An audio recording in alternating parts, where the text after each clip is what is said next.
This is a minimum diameter rocket that is made out of cardboard and balsa and is flying on a G79 rocket motor to Mach 1 and 3,000 feet.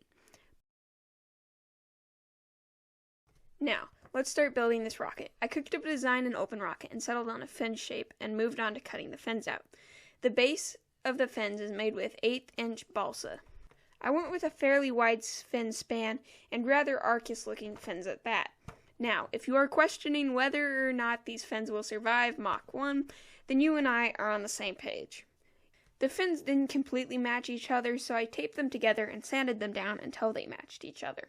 I then put a chamfer on each fin using the ancient technique of eyeballing. After cutting the fins out, I moved on to attaching them to the rocket. Now, before we move on to attaching the fins, I need to talk to you guys about something. I will be attaching these fins using CA. And now some people claim that CA is not structurally sound or a valid option for tacking your fins onto rockets. But if you need more proof than the many rockets that have flown with CA tacked fins, Joe Barnard from BPS.Space flew a 2-stage rocket called EBDB to Mach 3.1, and at Mach 3, the second stage turned to the side, pulling 64 Gs, and the fins did not come off. And they survived a ballistic descent after that. And they still didn't come off. Now that we're done with that rant, let's move on to surface prep. Now, for surface prep with cardboard, you usually just want to use a damp paper towel, but with the speed this rocket will be going, I decided I'd rather be safe than sorry, and went ahead and did the full acetone, IPA, and sanding prep. After I finished all the bond prep, I moved on to committing what some people consider a federal offense against rocketry, and I am of course talking about the CA tacking method. After tacking all 4 fins on, I moved on to pulling fillets on the fins. Now, using the general rule that your fillets should be roughly 6 to 8% of your fin's root length, I settled on using a plastic straw to form the JB Weld fillets for this rocket. With the fin can complete, I moved on to recovery for this rocket. The plan for recovery is to use a 12-inch parachute being deployed by motor eject, but because of how this rocket is built, there is not a lot of space for shock cord and parachutes. So I had to do a bit of testing, and in the end I settled on using blue tape to friction fit the nose cone on, and concluded that since the space is so small, the ejection charge on the motor should be more than sufficient to yeet the nose cone off. Now, back to the problem with these balsa fins. No, I do not think the fins will survive the max speeds we are going. So, we are going to do a fiberglass layup on these fins to keep them from fluttering themselves to pieces and me crying. Wait, why is there paint on that rocket? Okay guys, here's the thing. I painted the rocket again before I did the fiberglass layup, so once again, the first step before we start the layup is to strip the paint. After this, I cut the cloth, and then in a new step for me, I spread a thin layer of epoxy on the fin can, then infused the cloth with epoxy.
After this, I got the rocket painted, the flyaway rail guides ready, and we headed out to the Tri-City Rocketeers to fly it. Called Dream Tribuite, going by a G79. I don't know if it's Going by Lightning.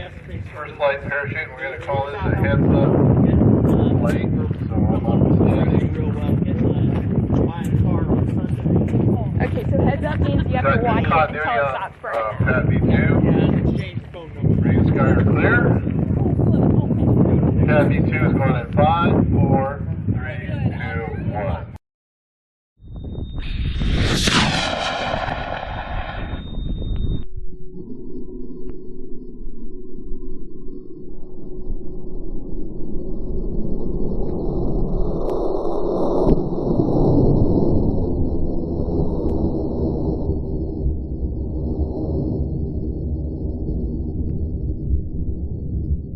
Well, as you can see, the liftoff went perfect, but this footage is the last time anyone ever saw this rocket.